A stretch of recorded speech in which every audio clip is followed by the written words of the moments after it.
السلام عليكم ورحمة الله وبركاته إن الحمد لله نحمده ونستعينه ونستغفره ونعوذ بالله من شرور أنفسنا ومن سيئات أعمالنا من يهده الله فلا مضل له ومن يضلل فلا هادي له وأشهد أن لا إله إلا الله وحده لا شريك له وأشهد أن محمدا عبده ورسوله صلى الله تعالى عليه وعلى آله وصحبه وسلم تسليما كثيرا أما بعد সম্মানিত দিনী ভাতৃমণ্ডলী, আল্লাহ রাব্বুল আলামিনের প্রশংসা এবং রাসূলুল্লাহ সাল্লাল্লাহু আলাইহি সাল্লামের উপর সালাতু সালামের পর আজ আমাদের ধারাবাহিক দর্স শারহুস সুন্নাহ কিতাব থেকে পর্ব নম্বর 29,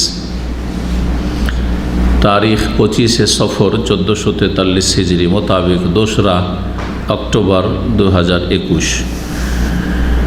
ইমাম বরবাহারি রহমতুল্লাহ আলাইহি আজকে যে বিষয়টি নিয়ে আলোচনা করেছেন সেটা হচ্ছে জাহমিয়াদের সম্পর্কে, জাহমিয়া, মুতাজিলা, এদের সম্পর্কে, এদের ভ্রান্ত আকীদা সম্পর্কে, এবং এরা শাসককে বিভ্রান্ত করে নিজের পক্ষে নিয়ে যে আহলে সুন্নাত ওয়াল জামাতের উপর জুলম চালিয়েছে, এই বিষয়গুলি নিয়ে আলোচনা হয়েছে।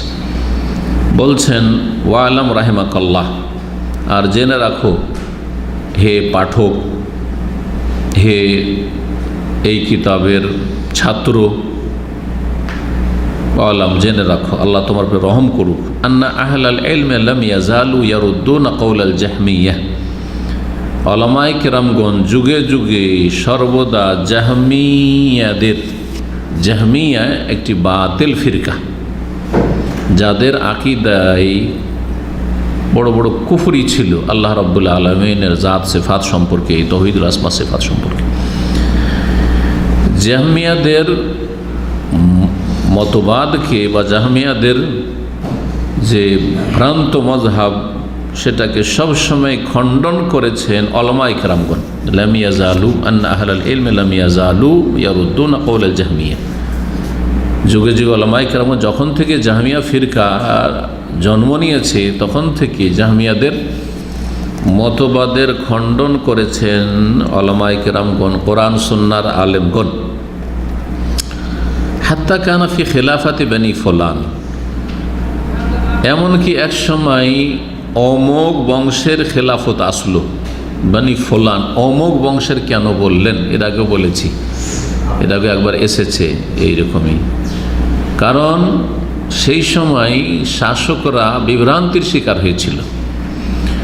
ওদের নাম ধরে যদি বলতো, ওরা আহলে সুন্নাত থেকে বেরিয়ে গিয়ে তারা মুতাজিলা হয়ে গিয়েছিল, জাহমিয়াদের পক্ষ নিয়েছিল, এবং বড় বড় আইম্মায়ে কেরামদের ওপর চরম জুলম অত্যাচার চালিয়েছিল।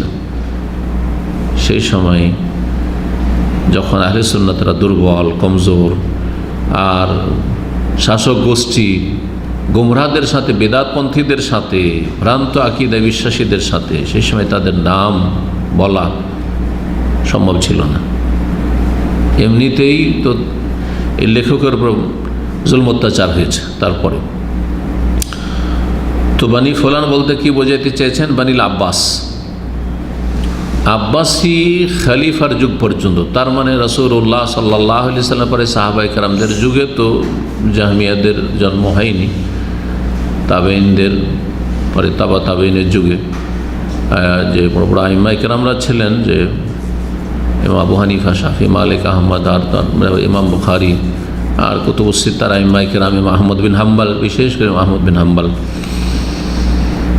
তো ইমাম আহমদ বিন হাম্বলের যুগকে বলা যেতে পারে এখানে, যে সেই যুগে মুতাজিলা জাহমিয়ারা অনেক শক্তিশালী হয়ে গেছিল। তারা শাসককেও নিজের পক্ষে নিতে সক্ষম হয়েছিল। আহলে সুন্নাত ওয়াল জামাত এত কমজোর, এত দুর্বল হয়ে গেছিল যে তাদের সামনে, তাদের জুলম অত্যাচারের সামনে যে ভয়, কেউ তো গুমরাহী হয়েছে, আসলেই ভ্রান্ত আকীদা বিশ্বাসী হয়ে গেছে। বহু আহলে সুন্নাতের লোক বা আহলে সুন্নাতের ছোটোখাটো আলেম বিভ্রান্তির শিকার হয়েছে, নিজেরাই গুমরাহ হয়ে গেছে, মুতাজিলা হয়ে গেছে। আর কিছু আছে জানের ভয়ে, জুলম অত্যাচারের ভয়ে তারা নীরব হয়ে গেছিল, বরং বাতিলকে স্বীকার করে নিয়েছিল যে কোরআন মখলুক। একমাত্র ইমাম আহলে সুন্নাহ ওয়াল জামাত ইমাম আহমদ বিন হাম্বল রহমতুল্লাহ আলাইহি, তিনি শক্ত ভূমিকা পালন করেছিলেন। তারপর যখন জুলম অত্যাচার শুরু হইল, তাকে কোড়া মারা শুরু হইল শাসকের পক্ষ থেকে,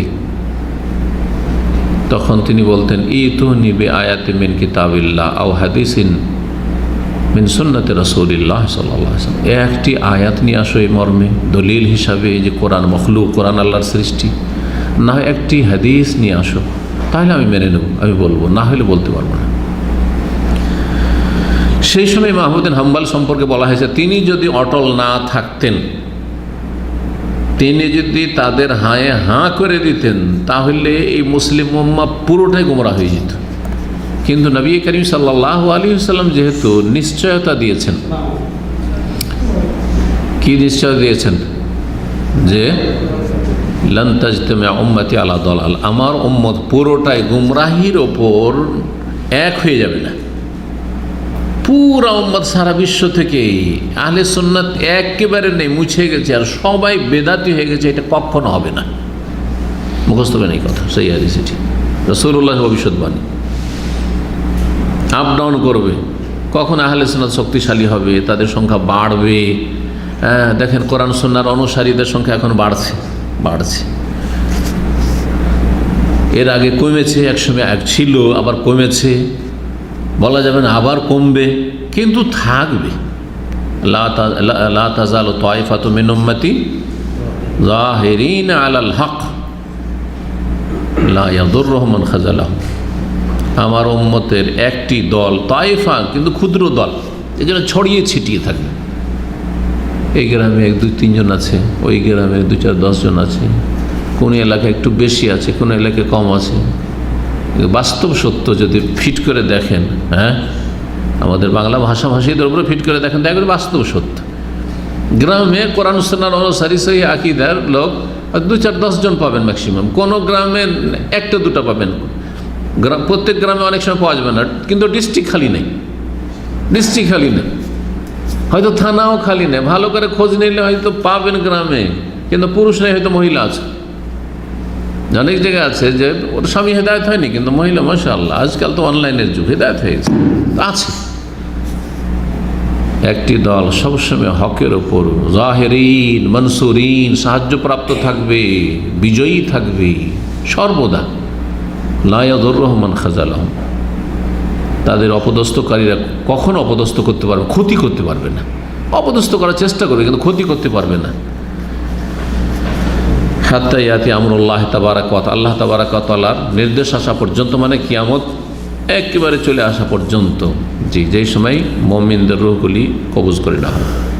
তো আব্বাসি খেলাফত আমল পর্যন্ত জাহমিয়াদের যে মতবাদ ছিল, সেগুলিকে যুগে যুগে উলামায়ে কেরামগণ, সালাফগণ কি করেছেন, খণ্ডন করেছেন।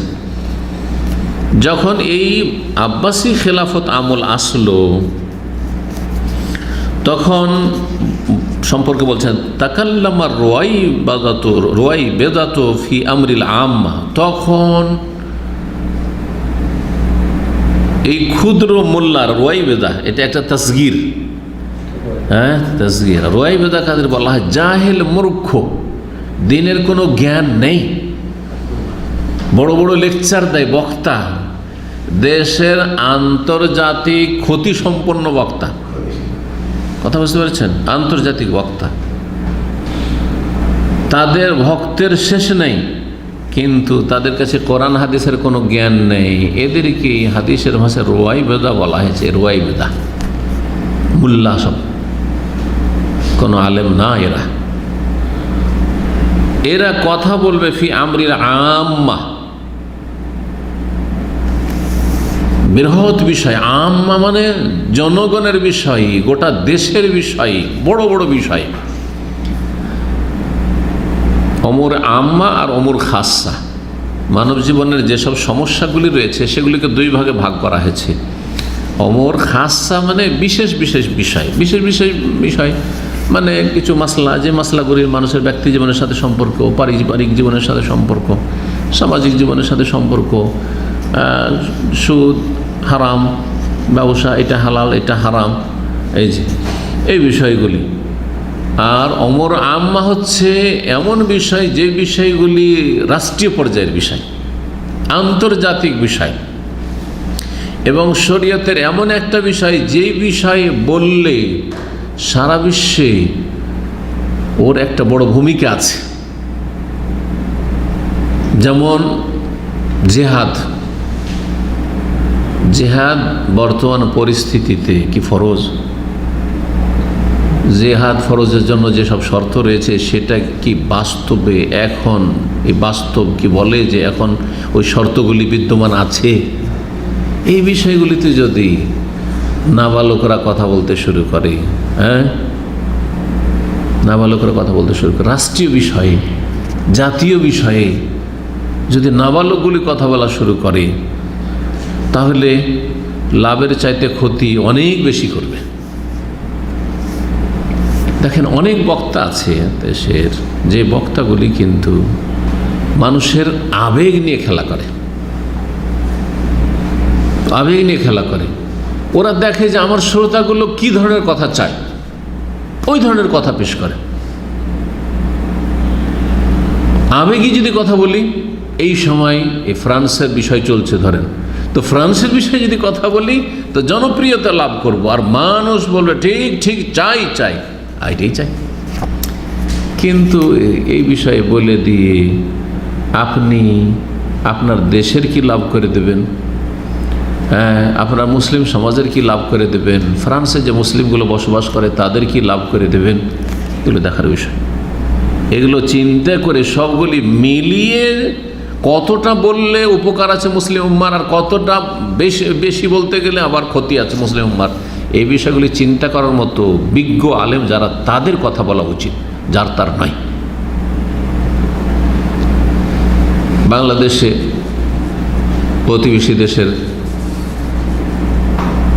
রাষ্ট্রনায়ক আসলো, ঠিক আছে, এখন সবাই চায় যে না আসুক এরকম জালেম, সবাই চায়, প্রতিটি মুসলিম চাইবে, কিন্তু এই সম্পর্কে মুখ খুলবে কে? সবাই।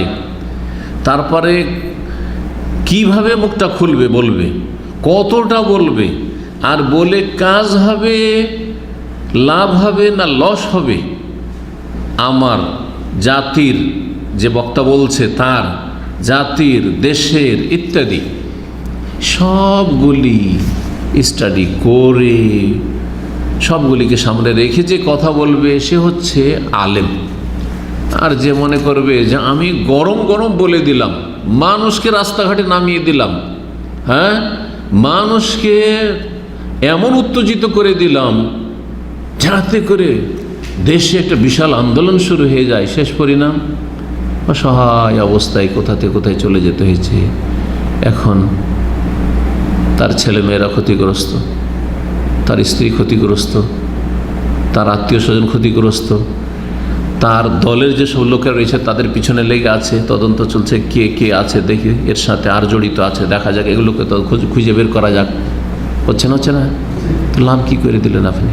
না নিজের লাভ করলেন, না আপনার পরিবারের লাভ করলেন, আনফুসাকুম আহলিকুম আগে সেটাও হইল না, না আর জাহান্নামের আগুনতে আপনি বললেন, মনে করলেন যে হক কথা বলে দিলাম, জাহান্নামের আগুনতে বেঁচে গেলাম। তো এইভাবে কি জাহান্নামের আগুনতে বাঁচতে ইসলাম শিখিয়েছে? এটাও একটা স্টাডির বিষয়। যে আপনি পারবেন না আর বাহাদুরি দেখাতে যাবেন আর বলবেন যে এইটাই দিয়ে আমি জাহান্নাম থেকে বাঁচবো আর জান্নাত পাবো, এটা তো আর ইসলাম বলছে না এভাবে। জি, চিন্তা করে দেখেন আপনি, মক্কায় রাসূলুল্লাহ সাল্লাল্লাহু আলাইহি ওয়াসাল্লামের চোখের সামনে সাহাবায়ে কেরামদের জুলম হইতো, বরং হত্যা করা হয়েছে, শহীদ করা হয়েছে। সুমাইয়া রাদিয়াল্লাহু তাআলা আনহাকে, তার স্বামী ইয়াসেরকে, আম্মারের বাপকে, মাকে, বেলাল উপর জুলম অত্যাচার চলছে। নবী সাল্লাল্লাহু একটি কথাও বলতে পারছিলেন? একটা কথা বলতে পেরেছেন? দেখান কোন হাদিস আছে যে নবী সাল্লাল্লাহু বলছেন, আবু জাহেল, আবু জাহেল তুমি অন্যায় কাজ করছো, তুমি জুলম করছো, খুব বাড়াবাড়ি করছো, অথবা দু চারজন লোককে নিয়ে আবু জাহেলের বিরুদ্ধে আন্দোলন, যে এরকম করা যাবে না, এটা চলবে না, করেছেন? চুপ করে দেখতে থেকেছেন। আর কি করেছেন? সাবরান আলে ইয়াসের, হাদিসে যেটা আছে, হে ইয়াসেরের পরিবার তোমরা ধৈর্য ধারণ করো এই জুলমের ওপর, ফাইন্না মাওয়াইদাকুমুল জান্নাহ, তোমাদের সাথে জান্নাতের ওয়াদা থাকলো।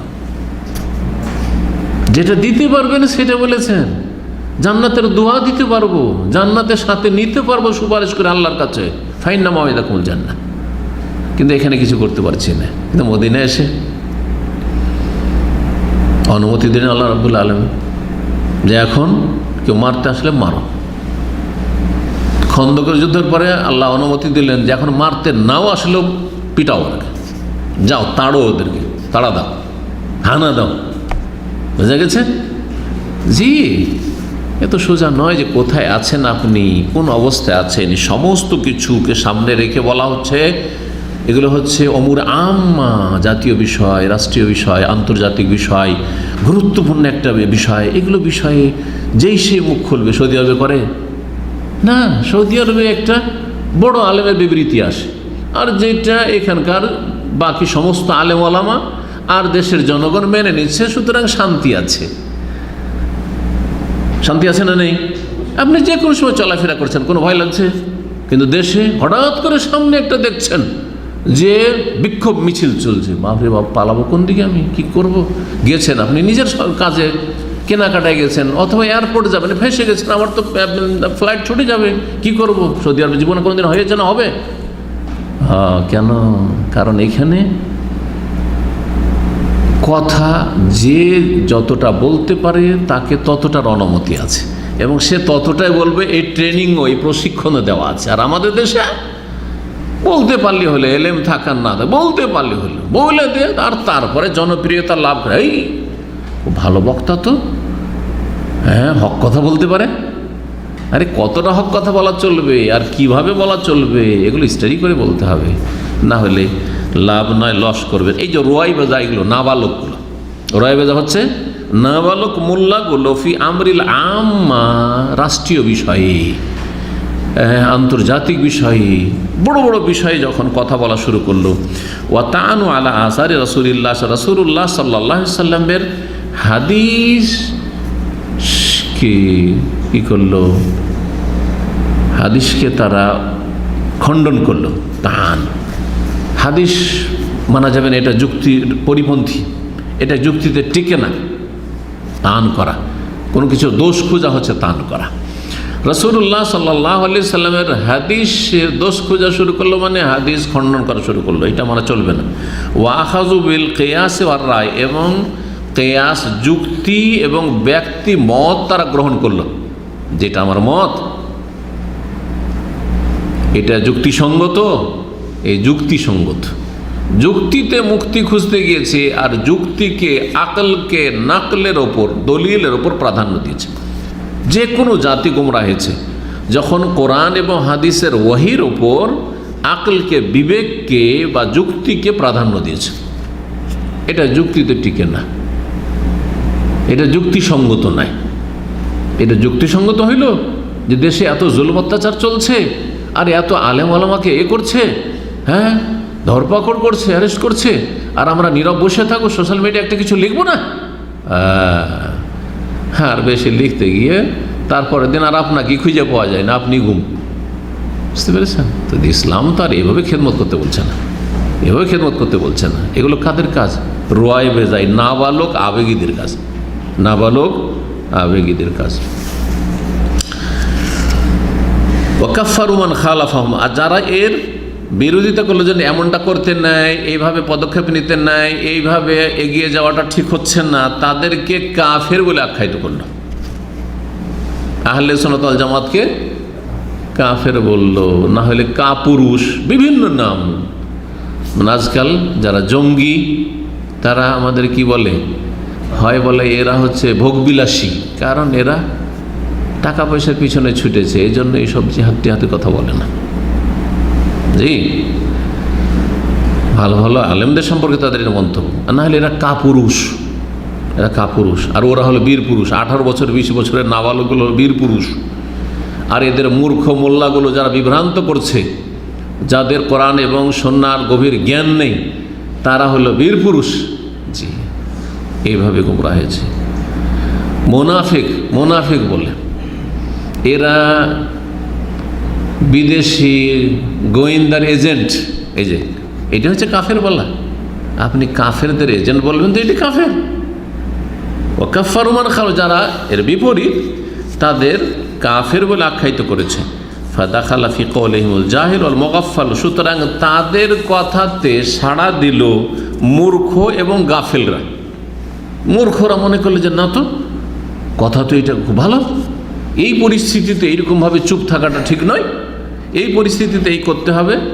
মুগাফফাল যারা গাফেল, বুদ্ধি কম, মুগাফফাল বলা একটু আগে, কিন্তু বাংলাতে মুগাফফাল, মাঝে মাঝে এইটা আমি বলি মুগাফফাল, কারণ এটা এমন গালি নয় যে গালিটা খারাপ লাগবে।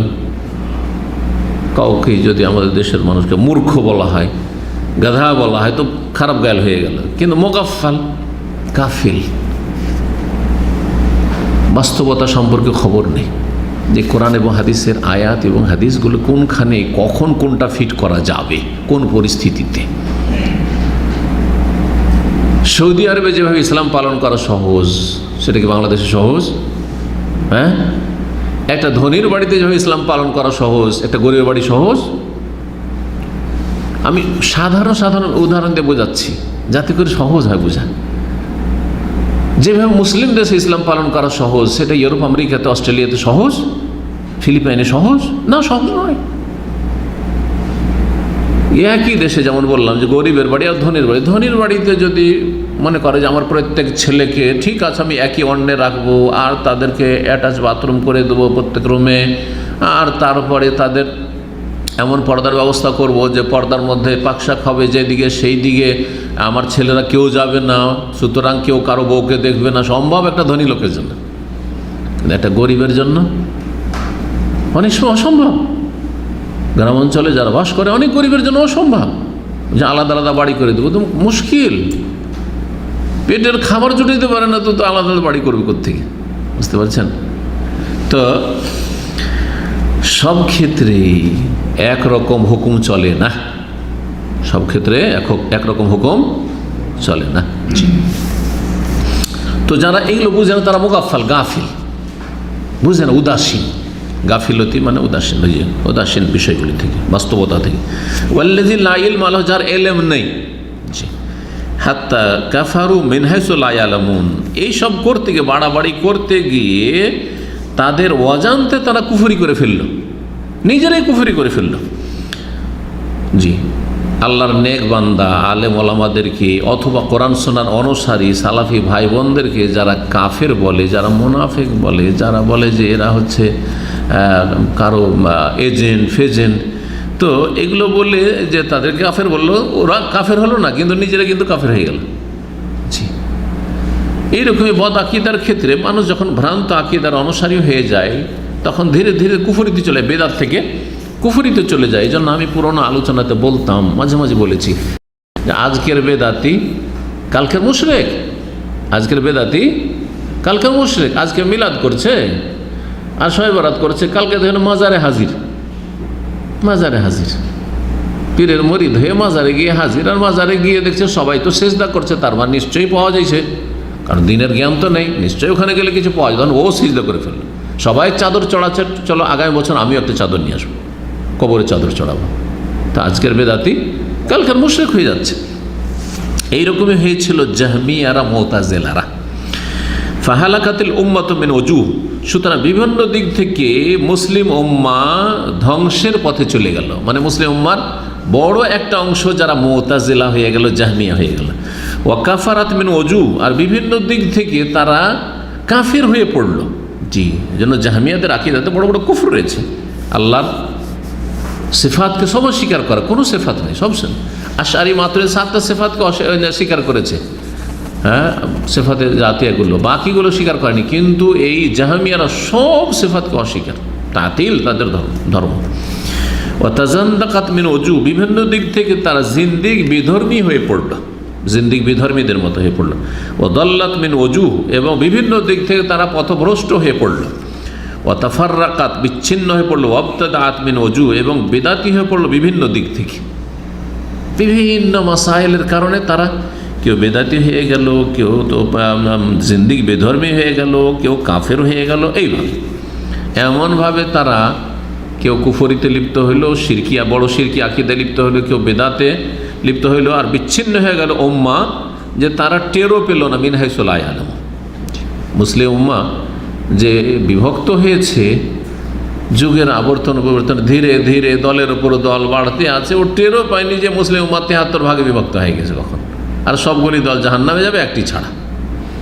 অথচ তারা যদি একটু হুঁশ করতো আর এলেম ভিত্তিক ওহী ভিত্তিক যদি দিন পালন করতো, তাহলে ওই নাজাতপ্রাপ্ত দলে সবাই থাকতে পারত।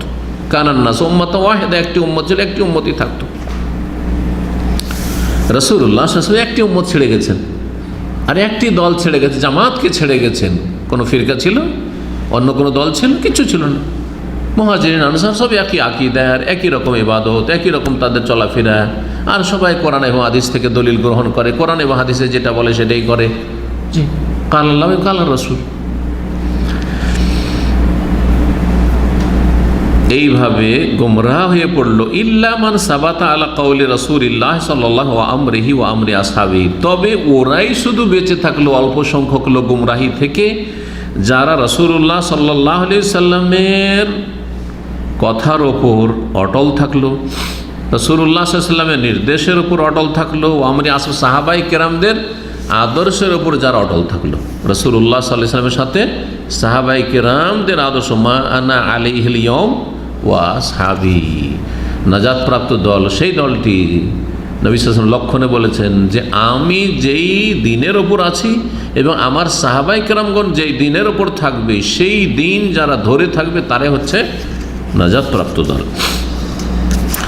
ওয়ালাম ইউখাত্তি আহাদাম মিনহুম, এবং তাদের কাউকে ভুল পথে আছে বলে আখ্যায়িত করলো না। ওয়ালাম ইউজাউজ আমরাহুম, এবং তাদের থেকে অতিক্রম করলো না, যে সাহাবায়ে কেরামদের এই ভুল হয়েছে, এই ভুল এরকম করলো না, কাউকে তাদেরকে ভুল বলে আখ্যায়িত করলো না, আর তাদের আদর্শ থেকে এগিয়ে গেল না, তাদের আদর্শ থেকে এগিয়ে গেল না। সাহাবায়ে কেরামগণ সবাই এক বাক্যে বলতে, আল্লাহ কোথায় আছে? 7 আসমানের উপর আরশে। এটা থেকে এগিয়ে যাওয়া হচ্ছে যে আল্লাহ ফি কুল্লি মাকান, আল্লাহ সর্বত্র বিরাজমান। হ্যাঁ, বুঝা গেছে না? জি। সাহাবায়ে কেরামগণ কোরআনে কারীম তেলাওয়াত করেছেন তাদের মাতৃভাষায়, আর কোরআনে কারীমে আল্লাহর চেহারার কথা আছে, আল্লাহর চোখের কথা আছে, আল্লাহর হাতের কথা আছে, আছে না নেই? তারা তাদের মাতৃভাষা বুঝেছেন, তারা কখনো তো বলেননি ইয়াদ মানে কুদরতি হাত, আর চেহারা মানে চেহারা নয়, আসলে জাত সত্তা, চেহারা মানে জাত সত্তা, আর চক্ষু মানে চক্ষু নয়, রক্ষণাবেক্ষণ। কথা বোঝা গেছে? তোমরা কেন এগুলো করতে গেলে? তাহলে তোমরা সাহাবায়ে কেরাম থেকে কয়েক কদম এগিয়ে চলে গেছো, এই যে গোমরা হয়েছে। কিন্তু যারা সাহাবায়ে কেরাম থেকে এগিয়েও যায়নি, ওয়াসিয়াহু মা ওয়াসিয়াহুম, সাহাবায়ে কেরামদের জন্য যেটা যথেষ্ট ছিল যেই দিন, সেই দিনটা যার জন্য যথেষ্ট হলো। ওয়ালাম ইয়ারগাব আন তরিকাতিহিম ওয়া মাযহাবিহিম, এবং সাহাবায়ে কেরামদের আদর্শ তরিকা থেকে এবং তাদের মযহাব থেকে মুখ ফিরিয়ে নেয়নি। সাহাবায়ে কেরামদের তরিকা এবং মযহাব থেকে এড়িয়ে যায়নি, বিমুখ হয়ে যায়নি। রাগেবার যদি সেলা হারফেজার আন আসে তাহলে মুখ ফিরিয়ে নেওয়া, আর ফি যদি আসে তো আগ্রহী হওয়া। রাগেব তো ফিকা মানে আমি তোমার ক্ষেত্রে আগ্রহী হয়েছি, ও রাগেব তো আনকা মানে তোমার থেকে আমি মুখ ফিরিয়ে নিয়েছি। সে আরবির অলঙ্কার, একটা হরফের জন্য আন হারফেজার আর ফি হারফেজার, একটা শব্দের অর্থ পরস্পর বিপরীত, আগ্রহী হওয়া আর ওর উল্টোর দিকে মুখ ফিরিয়ে নেওয়া। এই জন্য হাদিসে কি আছে? ফামান রাগিবা আন সুন্নতি ফালাইসা মিন্নি, যে আমার সুন্নত থেকে মুখ ফিরিয়ে নেবে, বিমুখ হয়ে যাবে, আমার সুন্নতকে এড়িয়ে যাবে, উল্টো দিকে চলে যাবে, সে আমার আদর্শ এর নয় বা আমার দলভুক্ত নয়। ওয়ালিমা আন্নাহুম কানু আলাল ইসলামিস সাহি, এবং সে নিশ্চিত জানলো, মানে ইলমুল ইয়াকিন, তার দৃঢ় বিশ্বাস, যেই ব্যক্তির দৃঢ় বিশ্বাস যে সাহাবায়ে কেরামগণ সালাফগণ সঠিক ইসলামের ওপর ছিলেন, আলাল ইসলামিস সাহি, বিশুদ্ধ ইসলামের ওপর ছিলেন, ওয়াল ঈমানুস সাহি, এবং বিশুদ্ধ ঈমানের ওপর ছিলেন, তৌহিদের ওপর ছিলেন, সুন্নাহর ওপর ছিলেন, সহি খাঁটি ইসলামের ওপর ছিলেন, যেই ইসলামে সুফিইজম ছিল না, যেই ইসলামে জাহমি মতবাদ ছিল না, যেই ইসলামে মুতাজিলার মতবাদ ছিল না, যেই ইসলামে আশায়েরার মতবাদ ছিল না। জি, এইভাবে ফাকাল্লাদাহুম দীনাহু ওয়াস্তারাহা, সুতরাং সাহাবায়ে কেরামদের অনুকরণ করলো দ্বীনের ক্ষেত্রে, নিজের দ্বীনের ক্ষেত্রে যেই ব্যক্তি সাহাবায়ে কেরামদের অনুকরণ করলো।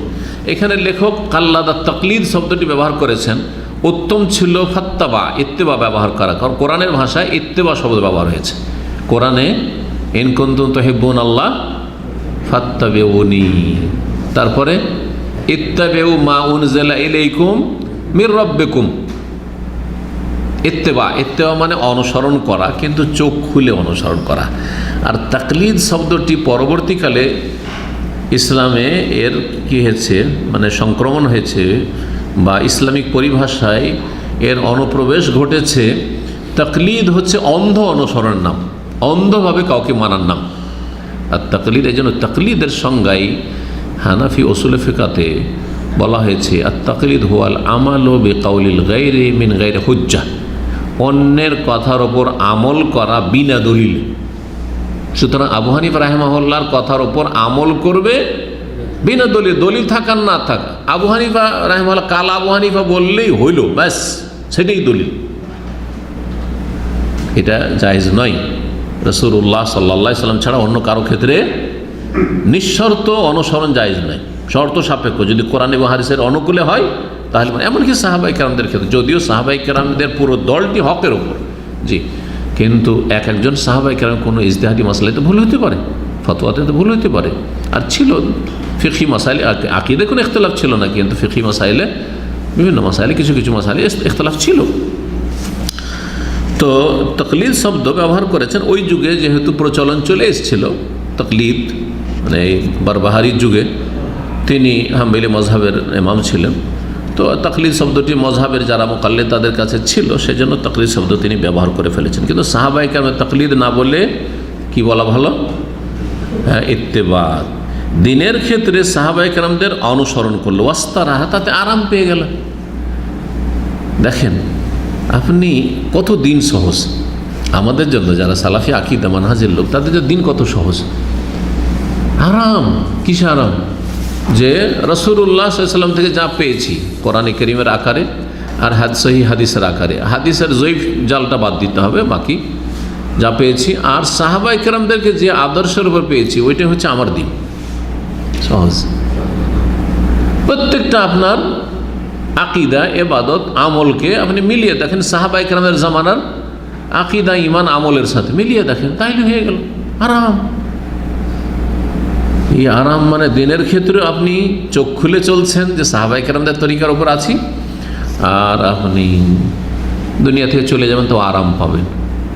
কিন্তু আপনি যদি কষ্টটাকে আরাম মনে করেন, যেমন যারা মুকাল্লিদ মজহাবে, তারা মনে করে যে হানফি মজহাবের হয়ে গেলাম, আরাম পেয়ে গেলাম, আর তো পড়তে হলো না যে কোনটা সহি কোনটা জয়ীফ, অধিকতে হলো না। হানাফি ফেকাতে আছে, আমি হানাফি, ব্যাস হানাফি আমল করলাম, শাফি আমল করলাম। এটাকে অনেকে আরাম মনে করছে, কিন্তু এই আরাম ব্যারাম। ব্যারাম বুঝেন? রোগকে ব্যারাম বলা হয় আঞ্চলিক ভাষায়। এই আরাম কিন্তু রোগ, যা আপনি অন্ধভাবে রাসূলুল্লাহ সাল্লাল্লাহু আলাইহি ওয়াসাল্লাম ছাড়া অন্য কারো সব ক্ষেত্রে অনুসরণ করবেন, কারণ প্রত্যেক মুজতাহিদের বেশ কিছু ভুল হয়েছে। ওয়ালেমা আন্না দ্বীনা ইন্নামা হুয়া বিত্তাকলিদ, আর নিশ্চিত জানলো, মানে এটা বিশ্বাস করলো, ইলমুল ইয়াকিন, যে দ্বীন হচ্ছে অনুসরণের নাম।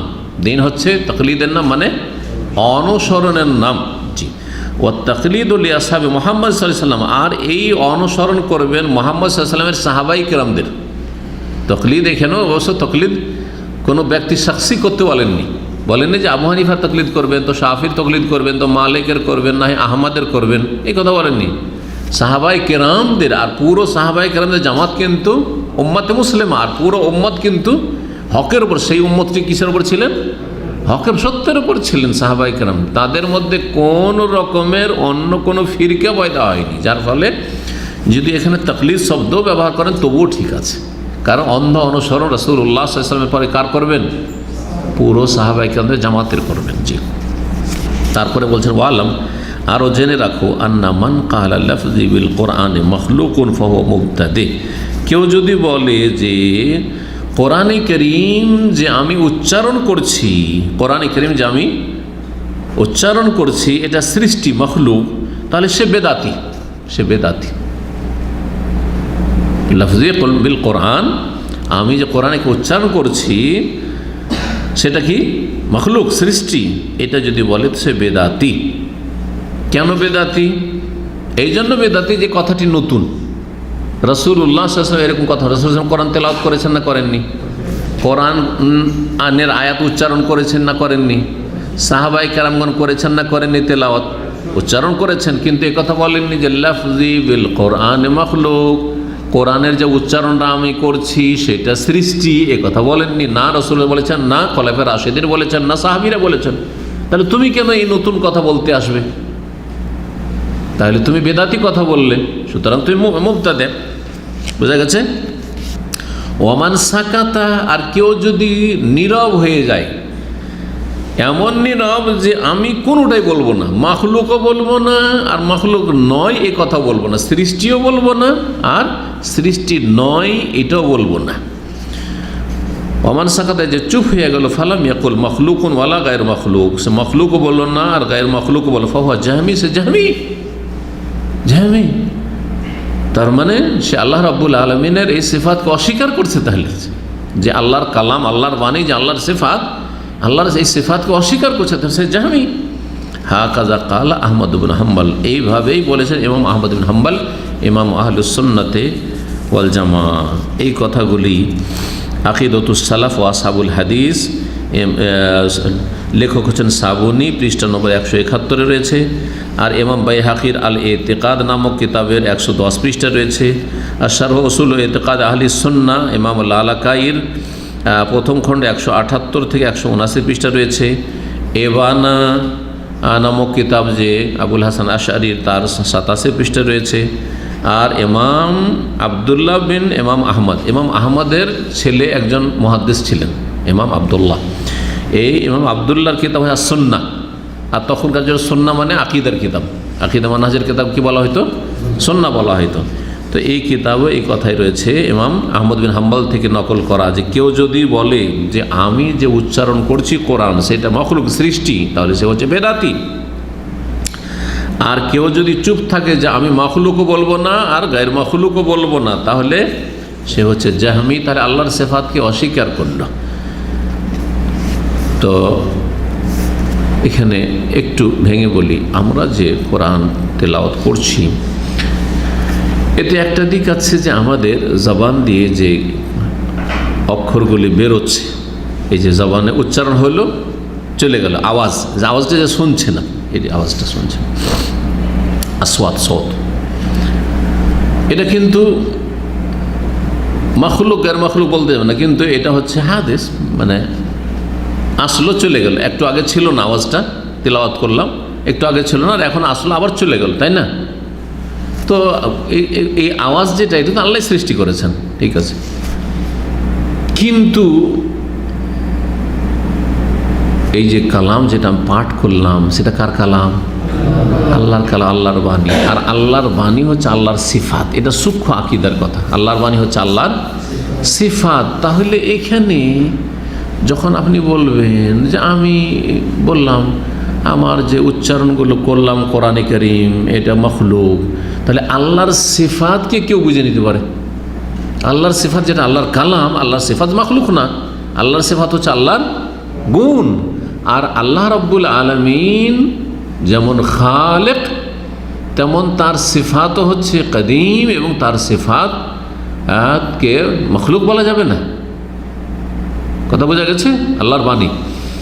তো এই জন্য সালাফগণ এই ভাষাটি বলেননি, আপনি বলছেন। তার মানে এই যে বিভ্রান্তি এসেছে মুতাজিলাদের বা জাহমিয়াদের, আল্লাহর সিফাতকে অস্বীকার করা বা সিফাতের অপব্যাখ্যা করা, জি, তো আর কোরআনকে মখলুক বলা মুতাজিলাদের, এতে আপনি প্রভাবিত হয়েছেন। কেন বলতে যাবেন? কারণ এখানে যেমন একটা দিক আছে যে আওয়াজগুলি বেরিয়ে গেল তেলাওয়াতের, এটা একটা দিক আছে, তেমন আর একটা দিক আছে কিসের? যে এই তেলাওয়াত যেটা করলেন সেটা কার বাণী তেলাওয়াত করলেন? আল্লাহর কালাম। আসলে আল্লাহ এই কালাম বলেছেন এবং সেটা আমার জবান দিয়ে এখন উচ্চারিত হচ্ছে। কোরআনে কারীম যখন লিখছেন, কোরআনে কারীম লেখা আছেন কালামুল্লাহ, আল্লাহর কালাম না? কোরআনকে কালামুল্লাহ বলছেন না? আল্লাহর কালাম, আল্লাহর কালাম, আল্লাহর সিফাত, আল্লাহর কালাম।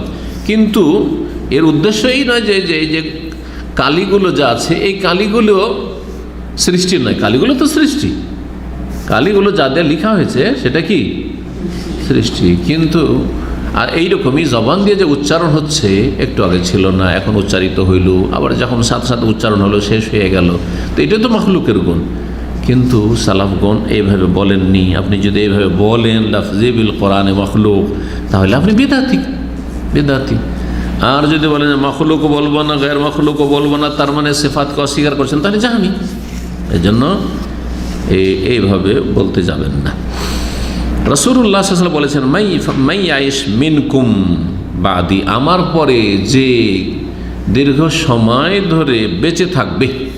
সাহাবায়ে কেরামদেরকে বলছেন, সাহাবায়ে কেরামরা কেউ তাড়াতাড়ি ইন্তেকাল করে গেছেন নবী সাল্লাল্লাহু আলাইহি ওয়াসাল্লামের পরে, আর কেউ দীর্ঘায়ু হয়েছেন বা দীর্ঘ সময় পেয়েছেন।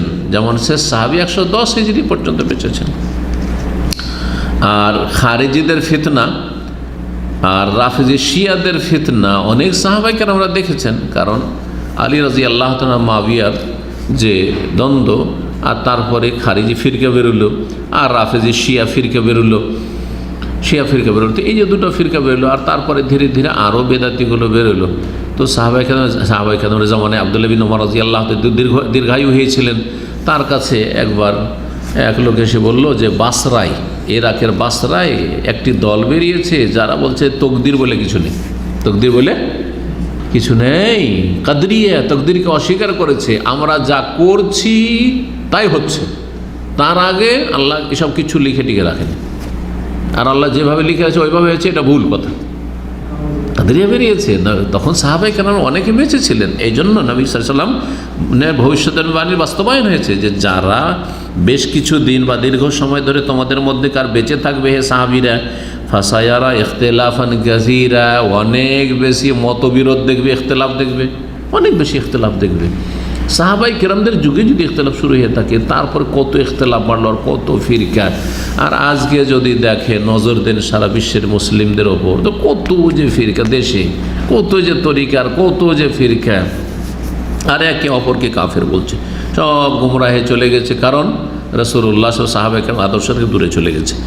এই ক্ষেত্রে সমাধান কি বলেছে রাসূলুল্লাহ সাল্লাল্লাহু আলাইহি ওয়াসাল্লাম? যখন অনেক ইখতিলাফ দেখবে, মতবিরোধ দেখবে ধর্মের ক্ষেত্রে, ফাইয়াকুম মুহদাসাতিল উমুর, সাবধান তোমরা নিজেদেরকে বাঁচিয়ে রাখবে নতুন নতুন ধর্মীয় কাজ থেকে। ধর্মের ক্ষেত্রে নতুন কথা কাজ থেকে বেঁচে থাকবে, নতুন কথা বলবে না, নতুন কাজ করবে না।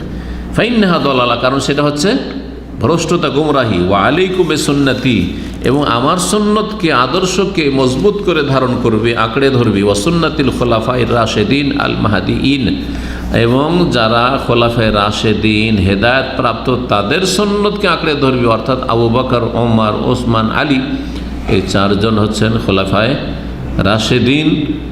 আর তার সাথে 6 মাস ছিলেন হাসান বিন আলী রাদিয়াল্লাহু তাআলা, তাকেও খলিফা রাশেদ বলা হয়েছে, পঞ্চম খলিফা, কিন্তু অল্প সময় ছিলেন, সেই জন্য 4 খলিফা বলে প্রসিদ্ধি লাভ করেছে।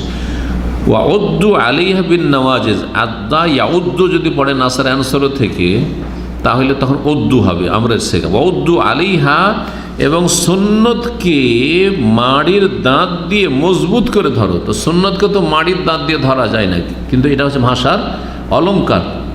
কোনো একটা কিছু যদি মাড়ির তলায়, সামনের দাঁতে ধরলে কিন্তু ধরে রাখতে পারবেন না, হ্যাঁ, সহজে একটু টান দিলে বের করে নেবে, কিন্তু মাড়ির দাঁতের তলায় যদি একটা মিসওয়াককে চাপ দিয়ে রাখেন, তো অত সহজ না যে আপনার দাঁতের তলা থেকে টেনে নেবে, হ্যাঁ। তো ঠিক ওর সাথে তুলনা করে বলা হয়েছে যে সুন্নতকে ওইভাবে আঁকড়ে ধরবে যেমন মাড়ির দাঁতের তলায় কোনো কিছুকে শক্ত করে ধরো, যাতে করে তোমার দাঁতের তলা থেকে কেউ টানতে না পারে, অর্থাৎ সুন্নত থেকে তোমাকে কেউ অপসৃত না করতে পারে। এখানে আজকের আলোচনা শেষ করছি। আল্লাহ রাব্বুল আলামিন যেন আমাদেরকে সঠিক কথা বলার এবং সঠিক কথা মেনে চলার, সঠিক বিশুদ্ধ জ্ঞান অর্জনের তৌফিক দান করেন, এবং সমস্ত বিভ্রান্তি থেকে এবং সমস্ত বাতিল ফিরকার অনিষ্ট থেকে আল্লাহ যেন আমাদের হেফাজত করেন। দিন দুনিয়ার সমস্ত ফিতনা থেকে আল্লাহ যেন আমাদেরকে বাঁচিয়ে রাখেন। ওয়া সাল্লাল্লাহু সাল্লাম আলা নবিয়িনা মুহাম্মদ ওয়া আলা আলিহি ওয়া সাহবিহি আজমাইন।